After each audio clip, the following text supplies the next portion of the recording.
శ్రీరామచంద్ర పరబ్రహ్మణే నమః. శ్రీగురుభ్యో నమః. శ్రీమాత్రే నమః. శ్రీగణేశాయ నమః.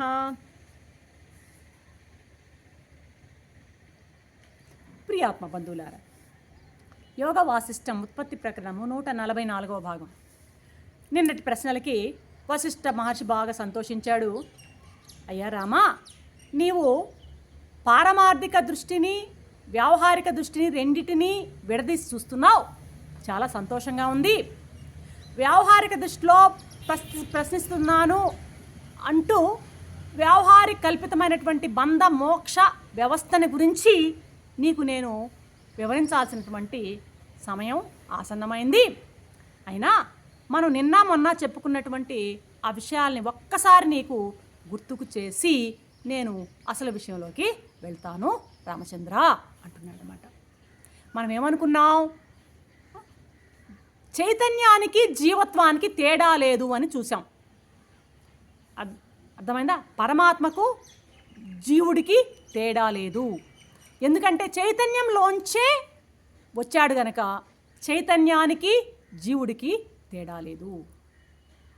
అలాగే జీవుడికి వాడి మనస్సుకి తేడా లేదు. ఎందుకని తేడా లేదు? మనస్సు అంటే ఏంటి? వృత్తే. కనుక ఆ వృత్తి ఎక్కడి నుంచి వచ్చింది? జీవుల్లోంచే పుట్టింది. కాబట్టి జీవుడికి మనస్సుకి తేడా లేదు. అదేవిధంగా జీవుడి మనస్సుకి వాడి సంకల్పాలకి తేడా లేదు. ఎందుకంటే మనస్సు అంటే సంకల్పాలే కదా, సంకల్పాలే. కాబట్టి సంకల్పాల ద్వారా తయారైనటువంటి సృష్టి కదా. ఆ మనసుకి, ఆ మనసు సృష్టించేటువంటి ఆ సృష్టికి తేడా లేదు. ఇక్కడ మూడు చెప్పాడు. ఒకటేంటి? చైతన్యానికి జీవత్వానికి తేడా లేదు. జీవుడికి వాడి మనసుకి తేడా లేదు. ఆ మనసుకి వాడు చేసేటువంటి సృష్టికి తేడా లేదు. మూడు విషయాలు ఇక్కడ చెప్పారన్నమాట. ఇక్కడ చైతన్యం ఒక కొస ఉంటే సృష్టి మరొక చివరి కొస. ఈ రెండిటి మధ్యలో అనేక దశలు ఉన్నాయి. ఏంటవి? జీవుడు, దాని యొక్క జీవుడికి ఉన్నటువంటి ఆ మనస్సు, ఆ మనస్సు వల్ల ఏర్పడ్డ సంకల్పము, సంకల్పం వల్ల ఏర్పడ్డ సృష్టి. అంతే కదా. జీవుడు నుంచి ఉత్పత్తి అయినవాడు పరమాత్మ, చైతన్యం నుంచి జీవుడికి ఉన్నటువంటి మనస్సు, ఆ మనస్సులో ఏర్పడినటువంటి సంకల్పాలు, ఆ సంకల్పాల వల్ల ఏర్పడినటువంటి సృష్టి, ఇవన్నీ వరుసగా ఉన్నాయ్యా. ఇది విషయము. నీకు ఇవన్నీ కూడా బాగా అర్థం కావాలంటే, బంధం మోక్షం యొక్క వ్యవస్థ బాగా అర్థం కావాలంటే నేను ఒక కొత్త ఆఖ్యానాన్ని, ఒక కథని నీకు చెప్తాను. శ్రద్ధగా విను. ఇది కర్కటి అనేటువంటి రాక్షసి యొక్క వృత్తాంతము. హిమాలయాలకు ఉత్తర దేశంలో కర్కటి అనేటువంటి ఒక రాక్షసి ఉండేదన్నమాట. అది చాలా నల్లగా అతి భయంకరంగా ఉండేదన్నమాట. దానికి విషూచిక, అన్యాయ బాధిక అనేటువంటి పేర్లు కూడా ఉన్నాయి. దానికి విపరీతమైన ఆకలి అన్నమాట. పెద్ద శరీరము, విపరీతమైన ఆకలి, ఎక్కడ లేని ఆకలి అన్నమాట. కనిపించిన ప్రతి పాణి మీద విరుచుకుపడి దాన్ని తిన్నా కూడా దాని ఆకలి తీరేది కాదు. ఇది ఏంట్రా నాయన, ఈ ఆకలితో ఎట్లా భరించేది అన్నట్టుగా బ్రహ్మదేవుని గురించి వేల సంవత్సరాలు ఘోరమైనటువంటి తపస్సు చేసిందట ఆ కర్కటి. బ్రహ్మదేవుడు ప్రత్యక్షమయ్యాడు. ఏమి నీ కోరిక అన్నాడు. రాక్షసైనా దేవత అయినా తపస్సు చేసినప్పుడు ప్రత్యక్షం అవ్వడం దేవుని యొక్క లక్షణం అన్నమాట. ఏమిటి నీ కోరిక రాక్షసి? ఏం కోరుతున్నావు? దేవా, ఈ బాహ్యమైనటువంటి ఈ యొక్క శరీరాలన్నింటినీ, నేనేమో చాలా పెద్ద శరీరం నాది, వీటిని తింటూ ఉంటే నా ఆకలి తీరడమే లేదు. బయట ఉన్నటువంటి శరీరాలను తింటుంటే నాకు ఆకలి తీరడం లేదు. నేనేం చేయాలి? అన్ని జీవుల యొక్క శరీరం లోపలికి చేరాలి. శరీరం లోపలికి తొలిచి, లోపలికి పోయి, లోపల చేరి ప్రవేశించి నేను భక్షించాలని నా కోరికగా ఉంది. కాబట్టి రోగరూపకమైనటువంటి ఒక సూయిలాగా నేను అయిపోవాలి. నాకు ఆ వరం ఇవ్వండి. ప్రతి శరీరంలోనికి లోపలికి ప్రవేశించడానికి అనువైనటువంటి సూది లాంటి ఆకారం నాకు ఇవ్వండి. విషూచికలాగా తయారవ్వాలి, విషూచిక లాగా తయారవ్వాలి నేను అని కోరిందనమాట. దీని పోరుతోనే విషూచిక వ్యాధి, ఇప్పుడు మనం కరోనాలు ఇవన్నీ కూడాను ఈ అంటే వశిష్ఠ మహర్షి చాలా అద్భుతంగా వర్ణించున్నారు ఇక్కడ. ఆ వర్ణనంతా మనం చెప్పుకోవడం లేదు. ఆ వర్ణనంతా చూసినట్లయితే కరెక్ట్గా ఇప్పుడు ఈ మధ్యకాలంలో వచ్చేటువంటి ఆ వైరస్ వచ్చినటువంటి ఆ కరోనా వైరస్ని పోలి ఉందన్నమాట ఈ విషూచిక యొక్క వర్ణన.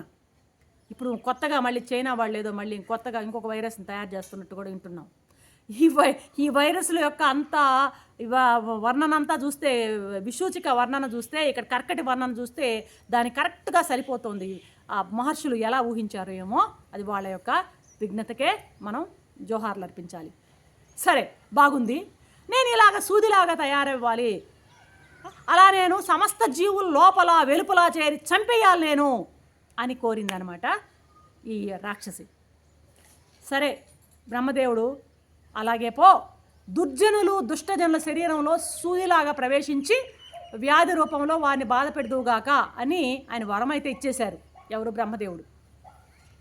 మరి ఇది పాపము ఆ వర ప్రభావంతో దీనికి ఏంటంటే పెద్ద పర్వతం అంత శరీరం కాస్త మెల్లగా సన్నగా సూదిలాగా అయిపోయిందనమాట, నల్లటి ఇనుప సూదిలాగా అయిపోయిందనమాట.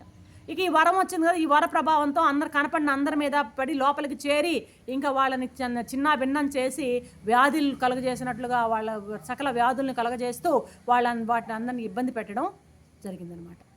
ఇక్కడ చూడండి, మనం ఆలోచిస్తే ఈ రాక్షసే జగత్తంతా భక్షించాలనేటువంటి కోరికతో సూది రూపాన్ని పొందింది. ఇది అదేమనుకుంది, నేను అన్నింటినీ భక్షించేయాలన్నటువంటి ఆలోచనతో ఆ సూది రూపాన్ని పొందింది. మరి అంత చిన్న రూపంతో అది దేనిని తింటుంది? సూది రూపంతో అది జగత్తునంతా ఏ విధంగా భక్షించగలుగుతుంది? తన మూర్ఖత్వంతో అది ఏమైంది, సూది రూపం పొందింది. అల్పమైన రూపంలో అది ఏం అనుభవిస్తుంది? పాపం దానికి ముందు చూపు లేకుండా పోయింది.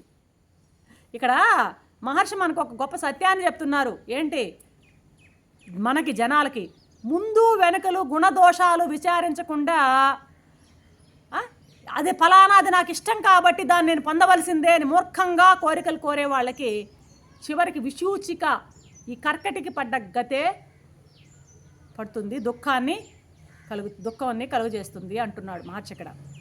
ముందు చూపు ఉండాలా, గుణదోషాలు విచారించాలి, అంతేగాని ఇది నాకు ఇష్టం, ఇది నాకు కావాలని మూర్ఖంగా కోరడం అనేది తప్పు అని చెప్తున్నాడు ఈ యొక్క పాత్ర ద్వారా మహర్షి.